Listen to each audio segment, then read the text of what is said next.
Our first topic today, as we're setting up, is the growing relevance of space economy in today's world and the role that artificial intelligence plays in its development. Bonjour tout le monde. Please, my panelists, you can come up on the stage. Welcome, everybody. Good to see you. I think, just in terms of introduction, I think Minister Valentini put it quite straightforward. The space economy was, what, $500 billion in 2022? So I think there's no questions in asking, is the space economy a new critical infrastructure? I think it is. So I'm happy to have a great panelist here. Do we have enough chairs? Do we have enough chairs? Yes. Okay.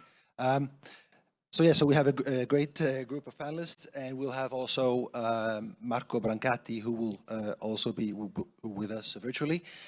So without further ado, let's start, because we have some very nice panelists here and topics. I'm going to start by introducing David Haight. David, welcome. David is Director of Economic, International and Regulatory Affairs at the Canadian Space Agency, where he oversees research on the socio-economic benefits of space, international engagement and collaboration, and regulatory affairs. He was previously chief economist to the CSA, leading efforts to measure impact and benefits of the Canadian space sector through the State of Canadian Space Sector Report. David will present in about 8 minutes of speech the report of the Space Agency. So David, the floor is yours. Thank you very much, Pierre-Philippe. And thank you. Yeah. I'm live? Okay, good. How's everybody doing this morning? Excellent. Good to see everyone. Thank you to the Italian Chamber of Commerce for the invitation. Thank you for all the organizers and the sponsors. It's an honor to be with you here today. So, merci. So I want to start off by saying that space is an invisible, critical infrastructure. All of you are tapping into space on a daily basis to power GPS, to banking, to communication, and it's how we also fight climate change in understanding what is happening in terms of Earth observation satellites. So it's critical in terms of these technologies. It has the ability to inspire the next generation. First slide, please. Here we go. We're going to the moon. So I had the honor to be at the announcement this past April in Houston when the Artemis crew, so the first crew in over 50 years to go back to the moon, which will include Canadian astronaut Jeremy Hansen. So Canada will only be the second country after the United States to actually have a citizen go to the moon. So we're very excited about that. Last week, we had the honor, I was here in Montreal at ICAO, and we co-hosted with the United Nations Office for the Outer Space Affairs, the Space for Women expert meeting.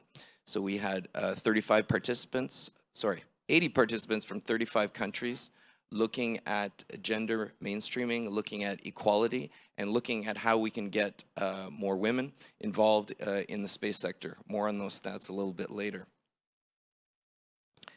So the CSA priorities focus on advancing space robotics, on food production, remote healthcare, as nations, not only Canada, Italy also has this focus to explore deeper into space. We leverage Earth observation satellites to provide solutions to the challenges here on Earth, and we continue to use space to inspire Canadians and to focus on developing STEM education. This past March in Budget 2023, the Government of Canada showed great support for space in investments of $1.5 billion for us to develop a lunar rover. We are also extending our participation on the International Space Station to 2030. And our partnership includes Italy, of course. I know Italian astronauts like Luca, who I've actually met in person, who is an astronaut under ESA. So we're looking forward to working with international partners when it comes to ensuring that Canadian expertise and technologies are available for Artemis and other deep space missions. So we're going to the moon, and then we're going to go further. Canada's space sector delivers high-quality jobs and generates technologies and innovations that we can use every day. So in terms of the numbers, we have a space sector in Canada which is very R&D intensive and very export intensive at over $2 billion in revenues. We have 24,000 jobs that are supported across the country, revenues of $4.9 billion. When we look at space manufacturing R&D, we're talking about cutting edge innovation. So for that reason, we have space R&D that's 18 times more R&D intensive than the Canadian manufacturing average. I'm going to ask for the next slide. So the next slide just demonstrates the breadth of the space sector across Canada. So we have over 40 universities and several here in Montreal that are involved in space research right across Canada. So we have an ecosystem in terms of important companies developing space technologies. A lot of them are SMEs, a lot of them are startups, like some of those represented here in the room from Italy.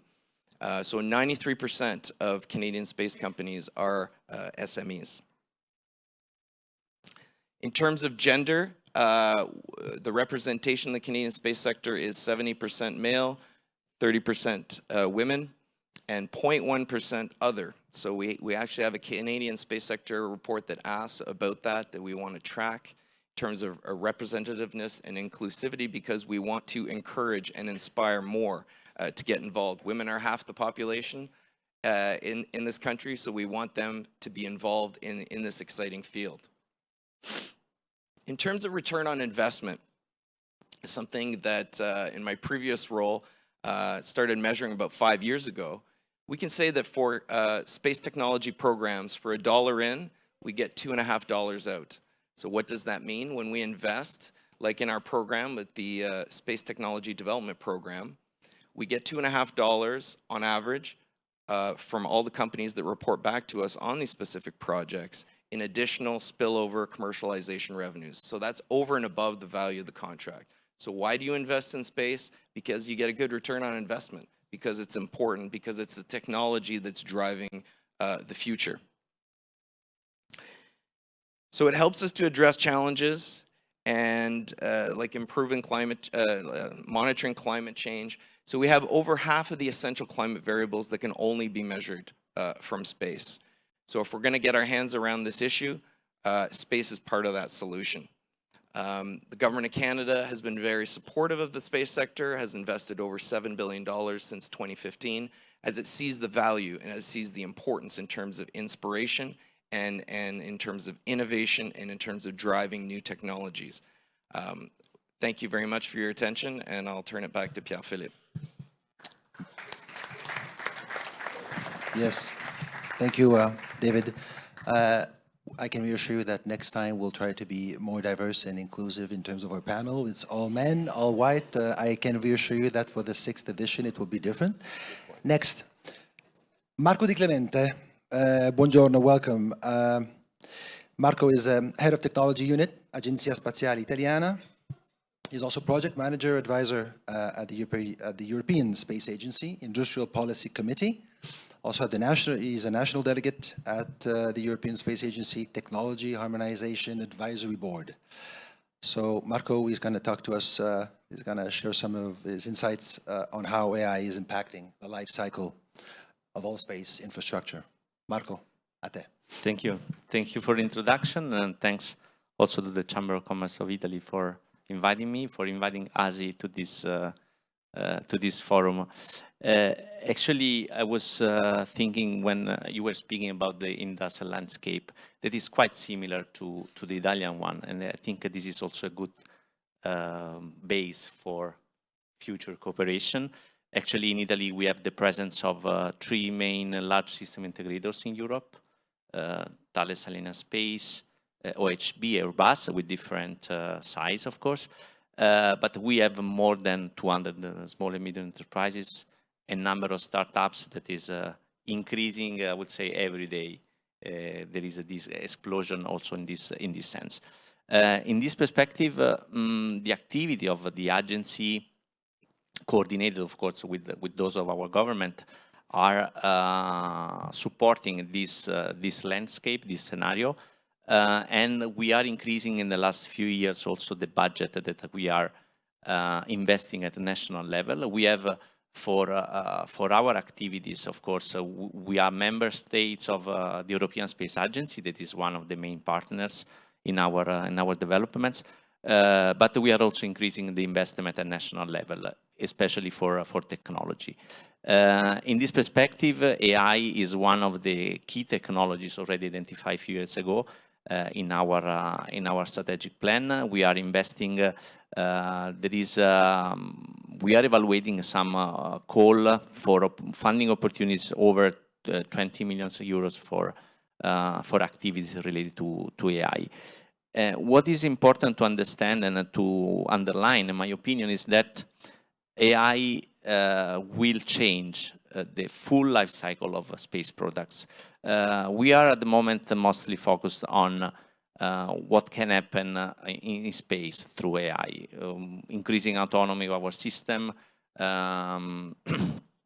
autonomous operation like a rendezvous and docking. We can process on board data before downloading all these that are also some experience already done in space. But I think that if we understand, if we analyze the life cycle starting from design to development of a new space product, to the production, to operation and maintenance, so along the full life cycle, AI can play a role. In particular, what we need to achieve is to guarantee a kind of digital continuity, starting from design, starting from the application of AI to optimize the design of our system, to analyze and to process data that are acquired also on ground on different during the development of a new system. And there are a big amount of data that can be exploited, can be used through AI, even to train our model before the application in the space environment. During the operation, of course, I already mentioned the autonomy. This can be a real game changer, because if we think to autonomous activity that we can perform in space, also for exploration activity, everybody knows of the difficulty about the communication in space due to distances, especially for Moon, but Mars in particular, due to the latency. Having autonomous system, autonomous rover that can act without continuous support from Earth, of course, can be crucial for the next activity of exploration. But operation also mean to reduce the number of people working on Earth to support space operation, because we can use AI, we can use machine learning to analyze data that comes from our system, from the satellites in particular. But we can also have AI on board to keep our system safe and secure. We can detect on board failure. We can detect anomalous behavior before a failure, so have a sort of predictive maintenance. This is all activity that's ongoing, are developments ongoing to be implemented in the next systems or space system that we are going to launch. What is important is, of course, to understand in this perspective the change that AI can implement on this, can implement also on the production of these systems. Because, of course, starting from the production, starting from acquiring data during tests that can learn and can train our model, we can support the operation that we are going to, that we will perform afterwards during the real operation in a flight, in a space environment. And in this perspective, as I said, the idea of the agency is supporting this kind of developments for all of this area. and to support also a kind of in-orbit validation, in-orbit demonstration, in order to demonstrate how this, all of these capabilities can implement and can really act on a space mission, future space mission. Thank you. Grazie, Marco. Grazie. I like the idea you mentioned, digital continuity. So if we have time at the end, I have a couple of questions. This is very interesting. Now, Luca Rea, Fondazione Ugo Bordoni. Since 2018, he has been responsible for the 5G pilot trials monitoring project. He currently holds the position of head area telecommunication. Italian. CTO. I'm sorry? CTO. CTO, the Chief Technology Officer. Sorry. DLC. So welcome, Luca. Please, the floor is yours. Okay. So good morning to everyone. I'm glad to stay here. I want to thank the Chamber of Commerce, of course, the ambassador, all delegates from Canadian and Italy. I'm here to share you an Italian experience a little bit different from the speeches that we can that we have here on the panel, because what we made in Italy is to promote ICT directly on territories, with the aim to reach the union between ICT and the cultural history of our territories. The aim is to create new opportunities by putting around the same table some people that comes from different domains. And I have a slide, if you can show it. And you can see that in this way, you create new opportunities, and the ministry can reach the goal to improve the adopting of ICT technology. The Ministry of Enterprises and Made in Italy, that we support as FUB, I am a researcher at Fondazione Ugo Bordoni, is a research institute, started with several programs of investment on the whole Italian country. And the first one, and one of the program of invested in this called CTE, that means Case of Tecnologie Emergenti, that during this forum will be showed from my colleagues, delegate. And we want to achieve the improvement of the market segments already represent the national excellences, for instance, at the fashion district of Tuscany, or the cultural creative industry of Matera, and so on. We aim to pave the way for the rise of new business opportunities and application.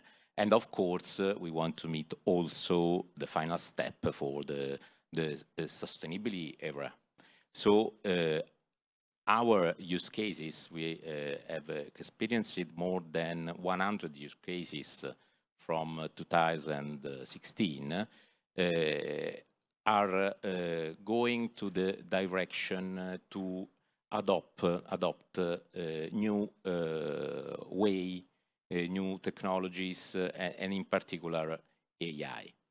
As far as concern AI, we think that, and we can touch it in our pilots, is a technology, a general purpose technologies that allows to improve each use cases, each project that you have. All of us project already adopt AI, and or is going to adopt AI. And as far as space is concerned, satellite is not so far, because the integration of new networks between the non-terrestrial network topic between Earth and satellites give us new opportunities in terms of monitoring, for instance, smart building. We have use cases to monitor smart building. In terms of automotive, another important matter is that with satellite, we can have a new way of resilience for our project.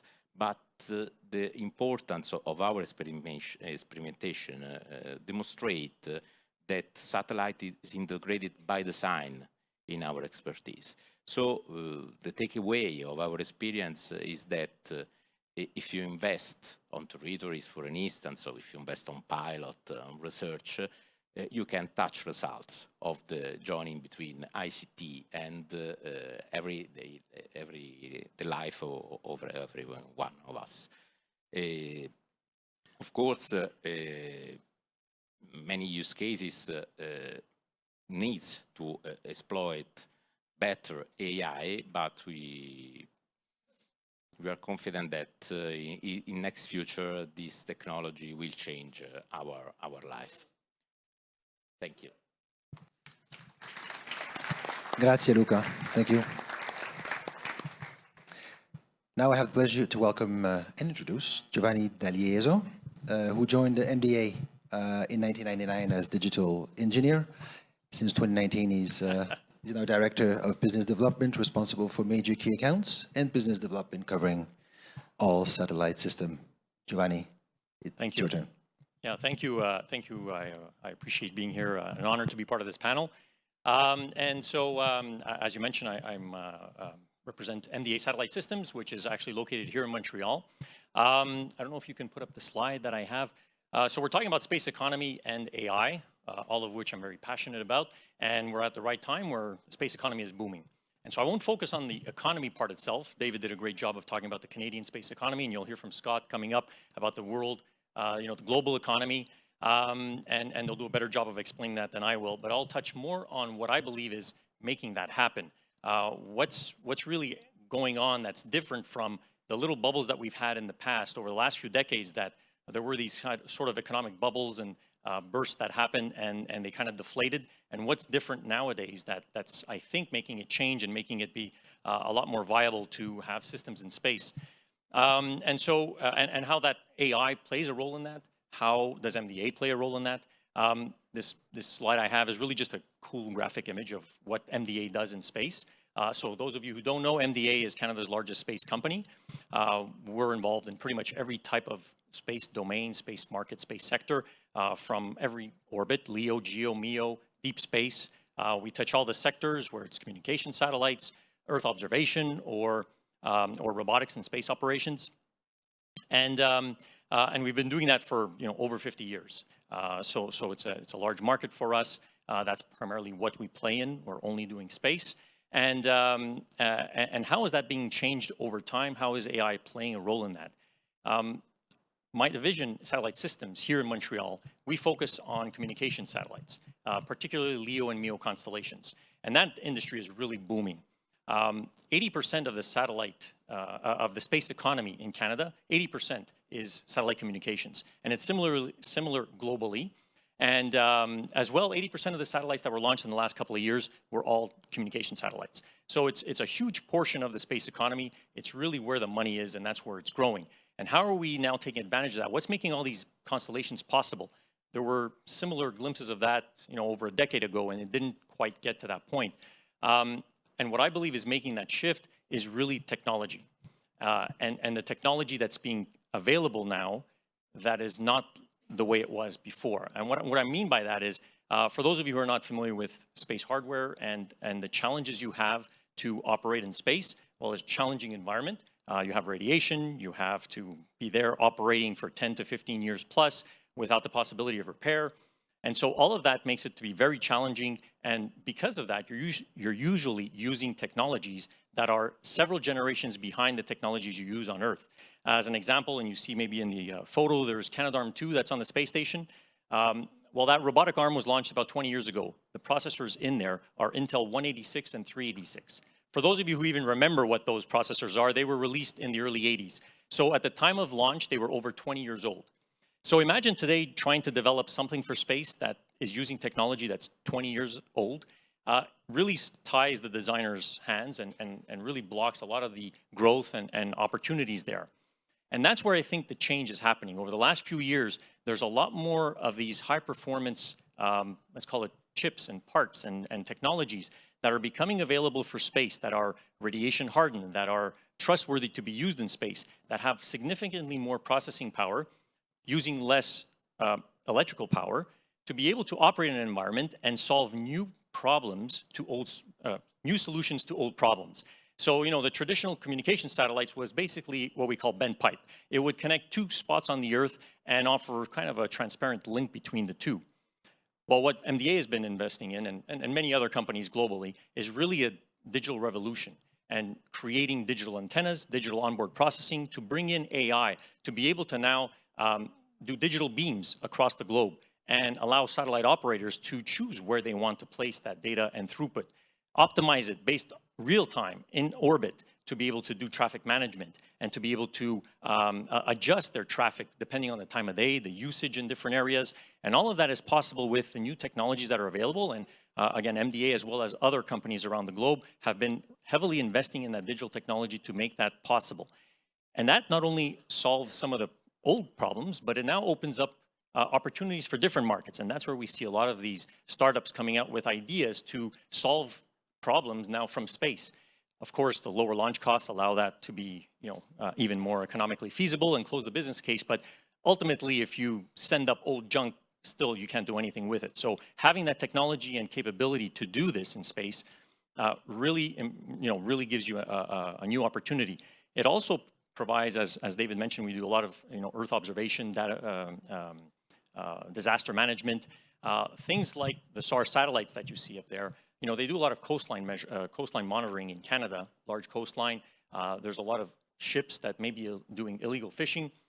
Traditionally, you'd have to image that, send it to the Earth, process it, find out which ship does not correlate with a vessel ID, and then send it to authorities, which could take hours, if not days. And by then, the ship is long gone. Today, with AI and improved digital technology in space, you're able to detect that, analyze the image in orbit, do real-time comparison with vessel IDs, and send that directly to authorities. And within minutes, they would have that information, and they can go out and see. You're imaging Mars. You don't necessarily, you have a very low traffic link to Earth. You don't want to send large files of mostly nothing. And so what you do is implement AI within the spacecraft to now be able to detect what's really of importance and then only send that information back to, you know, whoever wants to know about it. So there's a lot of AI that's being now implemented within the spacecraft, and that's changing it. But as my colleagues mentioned as well, that also takes place on Earth, and there's a shift there as well. And here in Montreal, we have a large advanced manufacturing facility where we are now able to manufacture satellites completely autonomously. So we have, you know, almost like the car industry with assembly lines and fully roboticized systems to be able to manufacture and test satellites to be able to get to the price points that make it now economically feasible and continue with the, you know, booming space economy. Thank you. Merci, Giovanni. Thank you. Now I'd like to introduce Marco Brancati. Marco, I think you can see us and you can hear us. He's Chief Technology and Innovation Officer for Telespazio. Since 2021, he's been responsible for IT and sustainability also. He's in charge of research and digital engineering for the whole Telespazio group. So Marco, welcome. He will speak about space innovation and how space innovation is impacting Telespazio business model and create new challenges and opportunities. So welcome. The floor, the virtual floor in space somewhere is yours. Well, of course, let me thank the organization and the possibility to have to be part of this panel.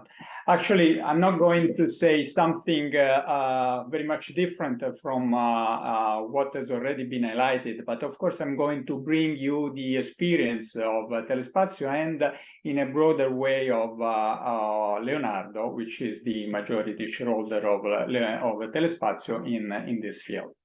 First of all, let's remember that we are now in a shape where digitalization is at the basis of internal and external processes. And when I mean internal, of course, I'm referring to the factory approach, which applies either to manufacturing, either to service provisioning company. and to the external, which is relevant to the product and the services that we are delivering. Let me also say that artificial intelligence is for sure a non-spaceborne transversal technology, which, by the way, is affecting in a very significant way the traditional services of a space service provider. I'm referring to telecommunications, so SATCOM, geoinformation, and navigation. And the utilization of artificial intelligence actually is allowing us to identify new service areas. In particular, let me say that a couple of years ago in Leonardo, we decided to put in place some centralized labs in order to better address the competencies on some specific fields. And in most of them, artificial intelligence, of course, is the technique that is really supporting the developments inside there. In particular, in Telespazio, we have a lab that foresees utilization of artificial intelligence in most of the space technologies. So that, let's say that the area where we have utilized it as first is the geoinformation. On one side, in order to improve the quality of the product on ground, so which means to better utilize the big data and, of course, also the analytics that are utilized for in order to provide the geoinformation services. But what in Leonardo we are doing today is to utilize machine learning techniques in order to optimize the performances of onboard sensors, so both optical, let me say, and infrared sensors, in order to remove the observations which have a poor quality and potentially to transmit, to download just the data which are relevant to optimal observations. So this is for sure a very important step. Let's move to the new areas where artificial intelligence actually is allowing to develop also new generation services. Particularly, I'm going to refer to the so-called in-orbit services, which, as you know, are the services that have the target to prolong as much as possible the operational life of space assets. And let's say that the utilization of in-orbit services, so on one side, allows, for instance, the optimal utilization of the robotic arms, as it was already mentioned by the colleague from NDA. But let's also remember that artificial intelligence also allows to optimize the so-called the maneuvers, the rendezvous maneuvers that are needed in order to implement in-orbit services. Then another area is represented, for instance, by space situation awareness. We know the risk that we are running if we don't take care about the LEO orbit. And of course, artificial intelligence allows us to really process at the best the data that we can collect either from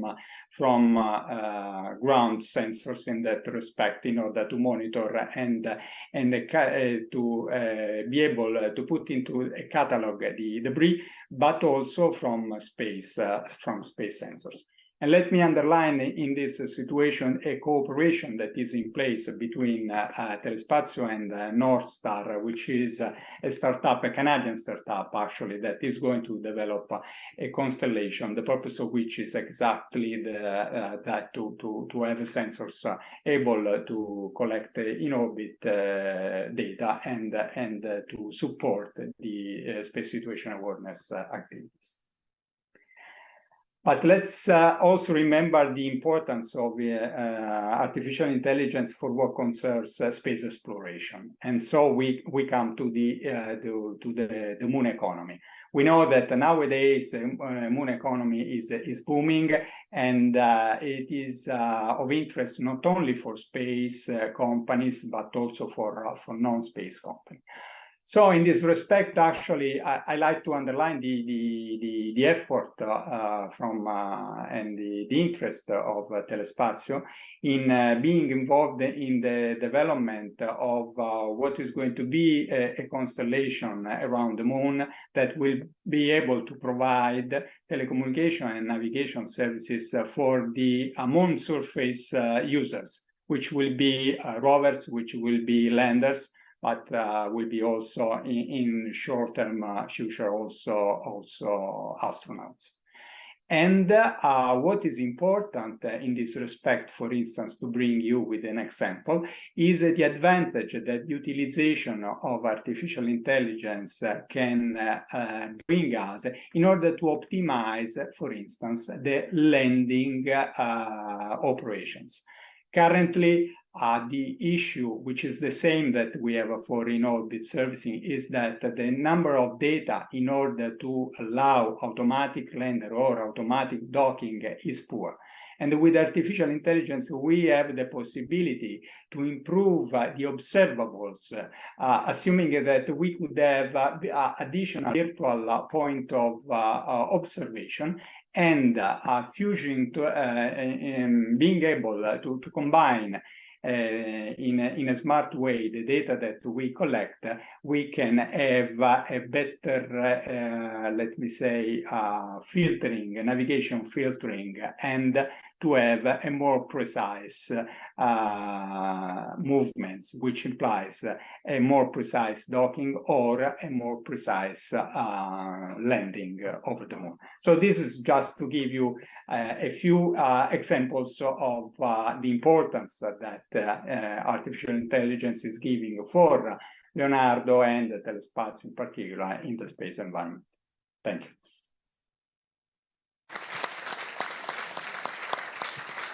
Grazie mille, Marco. Grazie. Now I'd like to welcome Scott Streiner. I like you, Scott, because you have a PhD in political science. I am from the social science, so I'm happy not to be alone. He's a senior advisor at Deloitte, whose area of focus includes public sector strategy and governance, regulatory modernization, transportation, and space. Before joining Deloitte in 2021, he just had the 31-year career with the Government of Canada. His public sector roles included chair and CEO of the Canadian Transportation Agency. Scott will present the economic impact and business opportunities of AI in the space economy. Scott, c'est à toi. Merci. Bonne journée, bon matin tout le monde.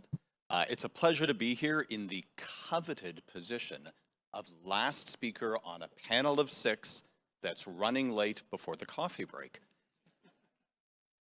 I don't have to apologize for the fact that this is an all-male panel. That's already been done, but I do want to start by saying that this space sector that we're talking about today, this ain't your daddy's and this ain't your mommy's space sector. We are talking about a fundamentally transformed economic enabler and set of economic opportunities. Now, it's my pleasure to be here to talk briefly this morning about the economic potential, the economic contributions of the space sector on behalf of Deloitte.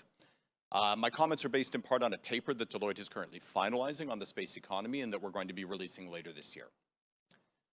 So why is the space economy, as you've heard from many of my colleagues on the panel, why is the space economy today different from what it was 20 and 30 and 40 years ago?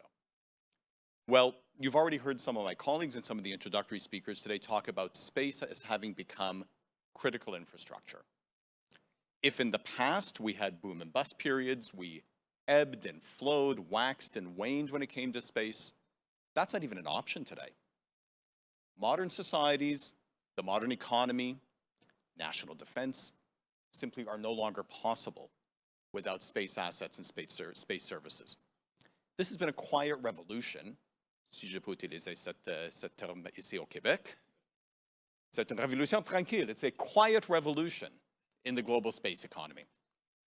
So what's accounted for it? Well, you've heard some of my colleagues allude to some of this, but I'm going to just underscore. First, governments around the world have joined the space race over the last 20 and 30 years. Partly they've done so because of the inherent benefits of space, and partly they've done so for reasons of national security and national pride. And we know that higher activity and more competition breeds innovation and breeds activity. We are in a cycle like that among global players, including Canada and Italy. But in order to be successful in this space race, we need to bring focus, and we need to bring determination, and we need to bring energy. Because the other effect of more players and more competition is that it's easy to be left behind.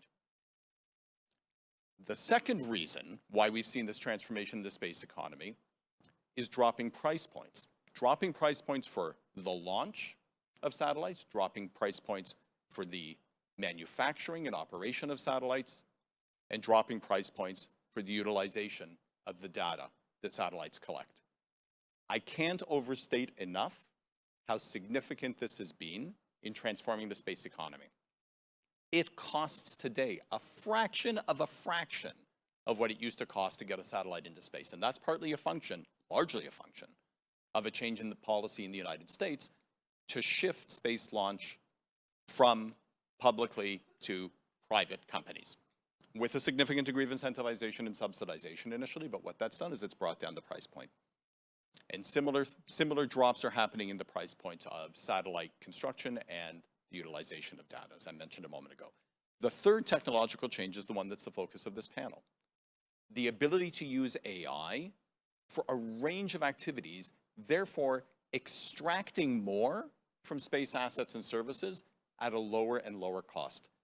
We don't have nearly enough time over the course of a two-day conference to explore all the ways that AI is going to further accelerate what is already remarkable progress and remarkable speed in the space sector. But let me just reference a few. Some have already been mentioned this morning. AI is being used to make sense of and disentangle images coming from the James Webb Space Telescope. So we're mapping the stars using AI. AI is going to be used in order to map and navigate the moon. As human beings return to the moon, AI is going to be used to make sense of the terrain and to make sure that they're safe up there and that we make good decisions about where to land and where to build. AI is used and is going to be used more in order to, as Marco said, manage the increasingly crowded low Earth orbit. And of course, AI is being used in an unimaginable number of ways to make sense of all the data that's pouring down from the satellite sector and to be able to actually make it usable and relevant. And we are at the beginning of these transformations. I have a colleague in Deloitte Omnia who deals with AI, and he talks about the fact that between the beginning and the end of a short project with a client, 3-6 months with a client to implement AI and make it relevant to their business, applications, uses of AI have already evolved. This is like something we've never seen before. So that intersection of a burgeoning space economy and the tools that AI allows us to implement are going to unlock tremendous value and tremendous opportunity. Now let's understand, when we talk about the space economy or the economic impacts of space, there's two dimensions to this. One is the direct economic activity of being in space, what most people in this room do. Being in space, taking data from space. The second implication, or the second role of space, is as an enabler for the rest of the economy. Space is necessary to allow the rest of the economy to function. So it's a dual domain, both direct and indirect. There are a range of opportunities for those that want to get into space activity or to up their game in space.